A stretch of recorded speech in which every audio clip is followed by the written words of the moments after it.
So this is my full spoiler review for Star Wars The Rise of Skywalker. If you have not seen The Rise of Skywalker and you don't want to get anything spoiled for you, don't watch this review because there are spoilers ahead.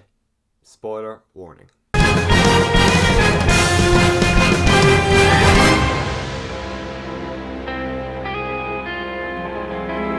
I could be wrong, but I'm pretty sure the opening crawl said Emperor Palpatine is back! Exclamation mark.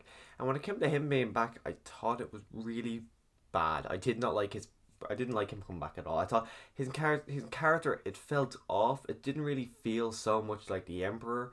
Like I don't like going from because I literally watched all of them lead up to this movie, and like especially in 4 or 5 and 6, Emperor Palpatine in that compared to Emperor Palpatine in this, even though it is 40 years, he feels like a completely different character. You can tell George Lucas had nothing to do with this one. And even though they have said he was planned to come back from the start, there's no way he was planned. You can tell by the way he was in this movie, he was never planned. Like apparently, he's the one who created Snoke. He's the one who put all the voices in Kylo Ren's head. It's a good way of saying like, oh yeah, he was there. It's kind of like the way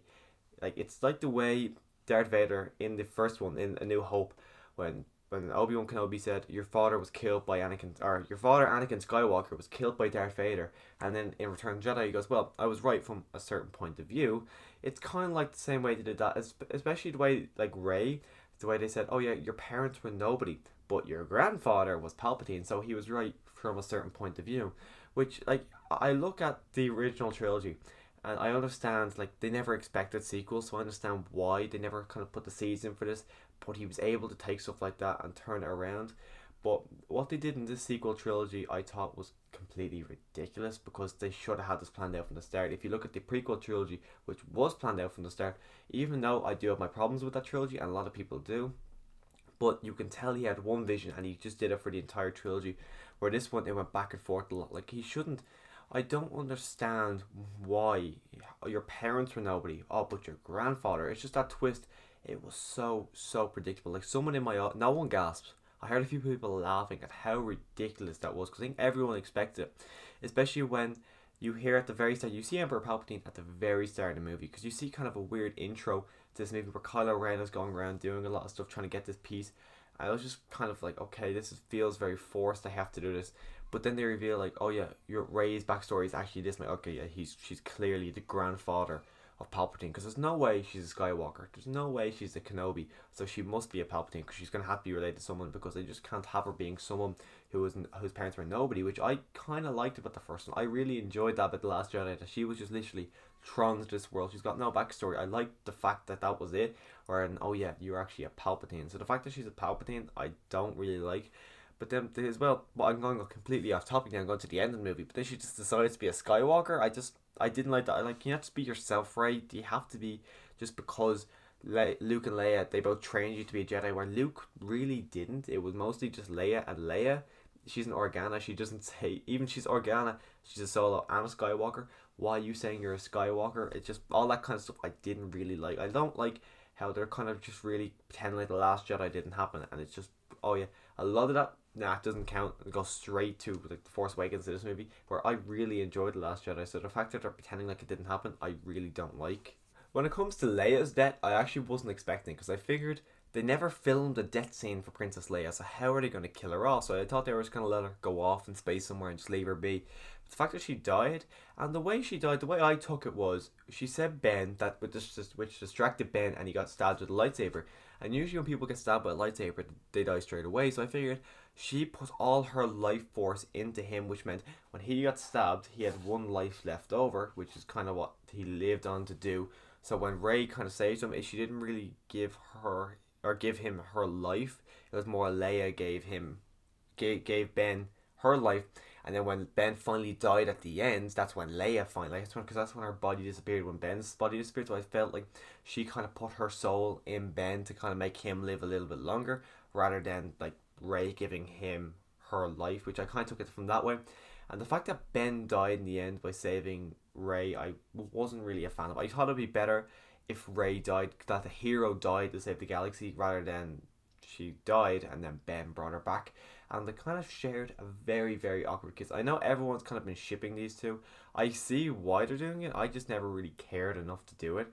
But the fact that it ends with our villain of the series kissing our main character, I did not like. They had the Chewie fake out death I did not like. They actually had a lot of fake out deaths in this movie. Like they had the C-3PO wiping his mind, and I thought we'd never get him back. Because wiping his mind is realistically, it is killing him off. Like they wiped his mind memory after the prequel trilogy, and he went into the new trilogy not knowing anything but the prequel trilogy. And I felt like, okay, if they're wiping his mind, that means he's forgotten everything from the past 40 years, which in a way is like killing him.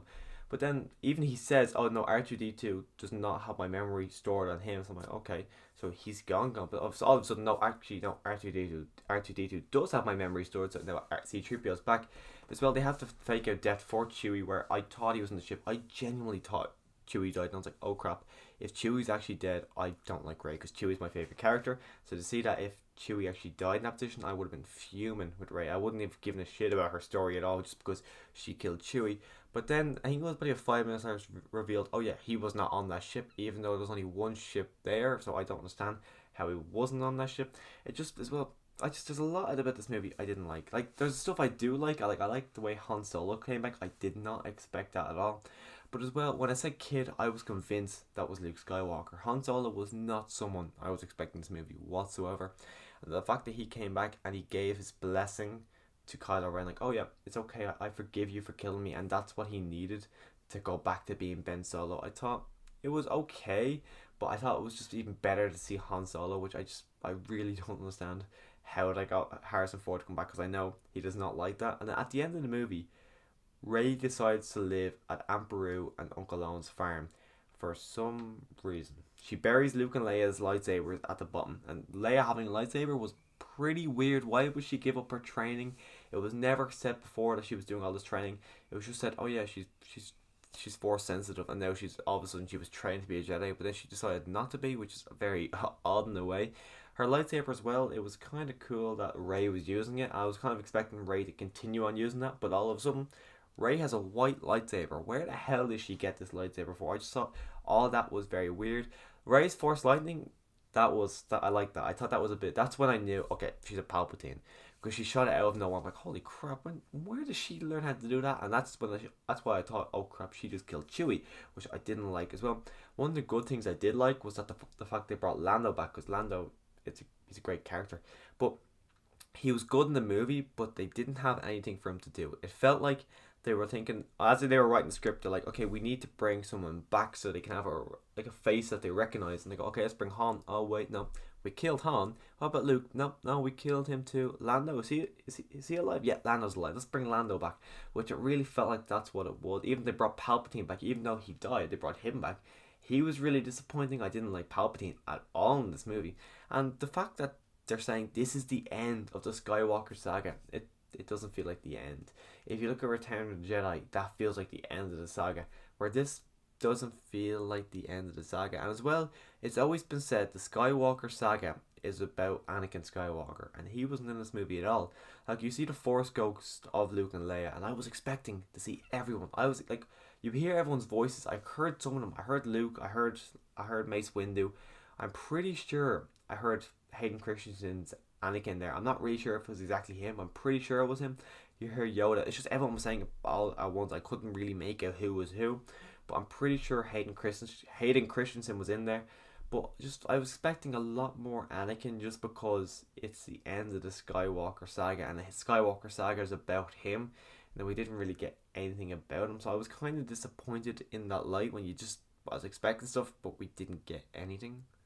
And there is a lot of fan service moments in this movie, which I was expecting some, but for the extent they went, I wasn't expecting it. And those two moments that stood out most for me, that I was thinking about after the screen, I wrote them down straight away because I wanted to mention it in my spoiler review. And the first one I thought was Chewie getting his medal. When he got his medal, that he was just, for some reason, he just never got in the New Hope. And see how happy he was actually getting it, I thought that was one of the scenes that really made this movie for me. Just to see him getting his medal, even though it's so minor and small. And a lot of people who aren't like massive Star Wars fans probably wouldn't catch this. I just thought that was great as well.